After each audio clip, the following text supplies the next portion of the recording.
Good morning. We'll start session 2 on chapter gravitation. So in yesterday's session, we understood about universal law of gravitation. What are the important factors or applications of this gravitation? What is gravitational constant, that is G value? Acceleration due to gravity, what is free fall? Then what are equations of motion with respect to acceleration due to gravity and difference between mass and weight. With respect to mass and weight, we also understood what is our weight and our weight on earth and weight on moon, what is the relationship between that. We'll move on to the next part, that's about thrust and pressure. We all have studied about pressure in standard 8. So what is the pressure? Definition wise, it is the force acting upon the unit area. We know that, that's a pressure. But what type of force? Now, what is force? Force is nothing but product of mass into acceleration. We know that, right? But what type of force is acting here? That we have to know. Any force which is acting? No. The force, like when we define a pressure, the force which is acting on the area, that particular force should be the perpendicular force on that area. Only then there is a pressure applied, right? Not any force. Any force which is acting from any other direction. The perpendicular force which is acting on that unit area, that type of a force should act upon a unit area, then we call that as a pressure. Then what is that type of a force which is acting perpendicular? That type of a force we call that as a thrust. So another word for name is thrust. But what is thrust? Thrust is a perpendicular force acting on the unit area. That we have to remember. We cannot substitute thrust in the place of force. But the force which we are talking about in terms of pressure and area, there, that is the perpendicular force which acts upon. The force acting on an object perpendicular to the surface is called as a thrust, right? So, effect of thrust per unit area is called pressure. Thrust acting upon a unit area is called a pressure. What type of, if I talk about force, it is understood that it is a perpendicular force, or simply we name it as a thrust, right? So pressure is equal to force upon area, which is nothing but thrust here. P is equal to F by A. SI unit of force is Newton. Area is meter square. Newton per meter square or Pascal written by PA. So we have a wide application of pressure which is acting upon a unit, force acting upon a unit area pressure in our day-to-day life also. The best example what I can give you is your school bags, right? So why are the school bags strap made very broad? Why aren't they very thin? Of course, you also have a thin strap bag.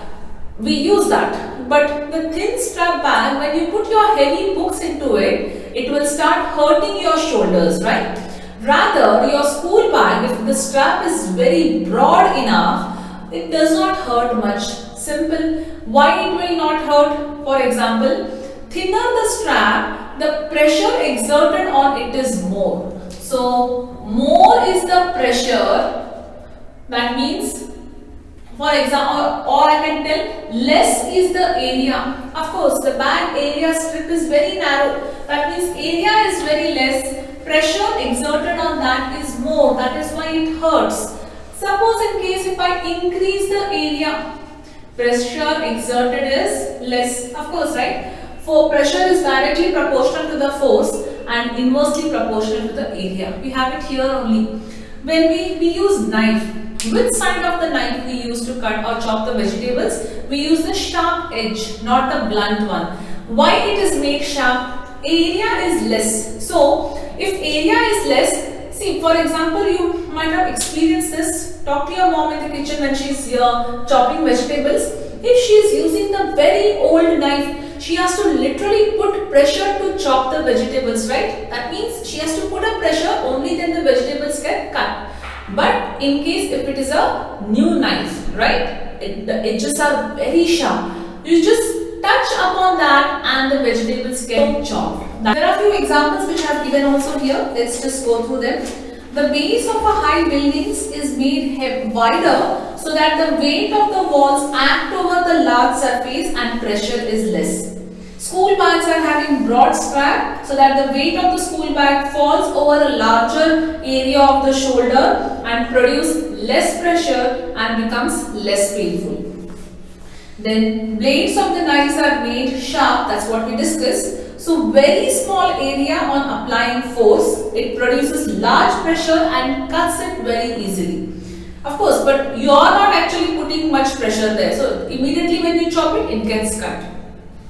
You need not apply some extra external energy over that. All liquids and gases, yes. Now this is another one thing. So these are the basic example. Now similarly, if I have to talk about only the sharp end of the nail, we can hammer it on the wall, right? You can pierce it on the wall. So all these are applications of force. So much we do not have here, few applications which can also be acts as a give reason part.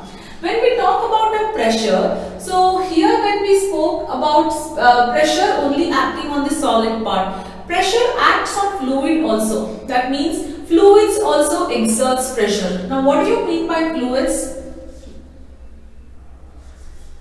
Generally we term fluids means water, right? But fluids are here, fluid term as both liquid and gases.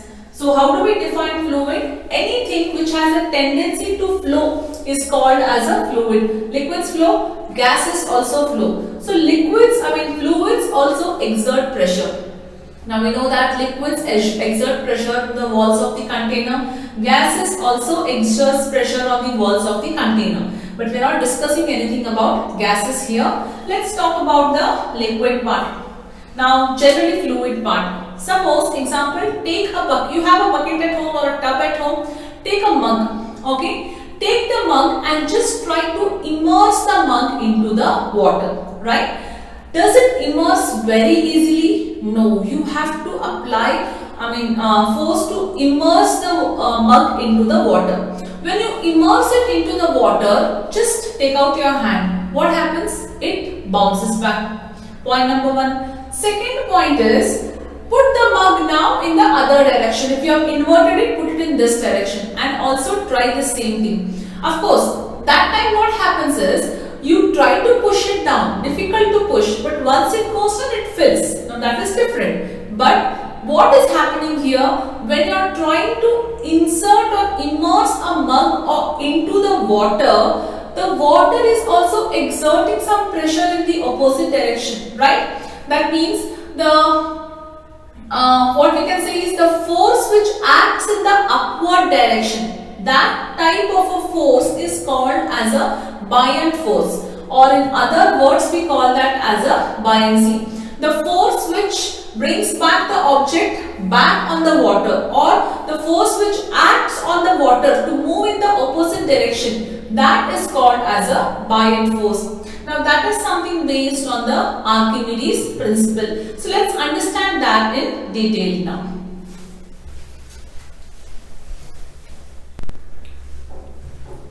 So what is buoyancy?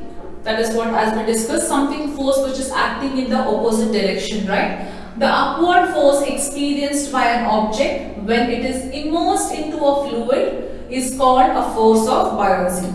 So definition, if they ask you what is buoyancy, you need to write this definition. It is the upward force experienced by an object when it is immersed in a fluid, which is called as a force of buoyancy. So here, why does the object float or sink? One basic thing what we can understand from here is, it depends on the gravitational attraction of for example, the force of gravitational attraction on the earth on the surface of the object. If it is lesser, then the buoyant force exerted on the fluid on the surface of an object makes the object float. If this force is lesser or this is greater, which makes the object float on the surface. Suppose if this is greater and the buoyant force exerted is lesser, which will make the object sink in water. So the same principle was given by Archimedes. So it was like it was told that once he was bathing, when he just discovered something, that he took a mug of water, or he just took a mug and tried to immerse that in a bucket of water. There when he realized that that mug of water will not easily move down because there is something external force, there is something upward force which is acting, and there he came down screaming, or he just came out screaming as Eureka, Eureka. That is something what he wanted to find out from these many days. He got the solution for that, right? So what is this Archimedes principle? Now here children, in your book only in one word they have just described what is Archimedes principle. We also learn only that much, but still it has a very wide depth meaning, explanation and the application part. Archimedes principle tells us that it's the meaning of this, but there, on what this will work, given by Archimedes. When a body is immersed fully or partially into a fluid. See, now when we talk about a ship, we cannot say that the ship is floating on water, right? It is partially, actually it is sinking. Partial part of the ship is always in the water, if you notice, at least this much of part. Yes.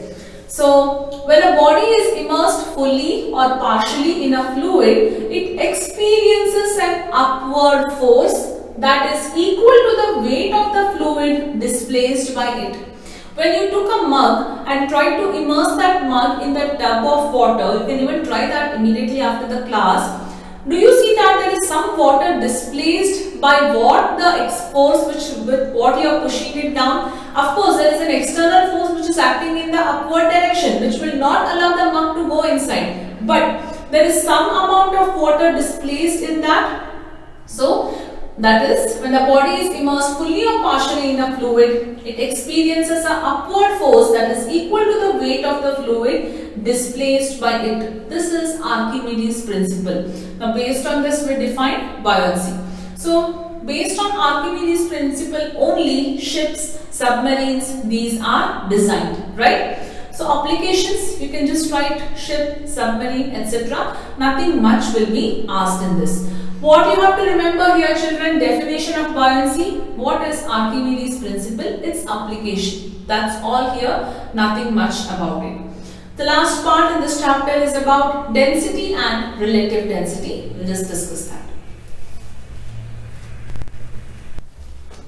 Now as we have just discussed about Archimedes principle, so Archimedes principle is also used to find out relative density. Before that, let's understand what is density. We all know that density is mass per unit volume. Density of a substance is defined as mass of an unit volume. So mass by volume, in unit will be mass is kg, volume is per meter cube. Then what do you mean by relative density? Now whenever we use the word relative, it is something when we compare it. Relative is always comparing two things in the ratio of. So relative density is comparison of density of a given substance to density of water. Always when we compare it with something, there is one standard entity of what do we compare. Here, relative density, whenever we measure it with respect to density of water.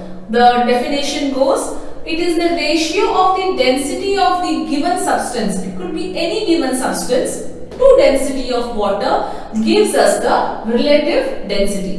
Whenever these relative densities or anything when we compare to find something with respect to a particular entity that does not have any SI unit.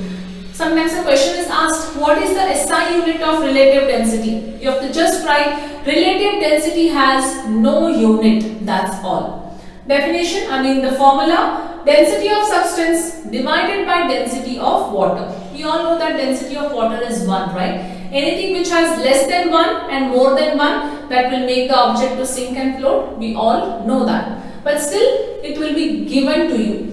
Density of any substance, it could be silver, it could be iron, it could be gold. Density of the given substance is given. If you have to find its relative density, we have to compare that with density of water. So with this, we complete the chapter gravitation. We are left with few numericals which we will do in the next session.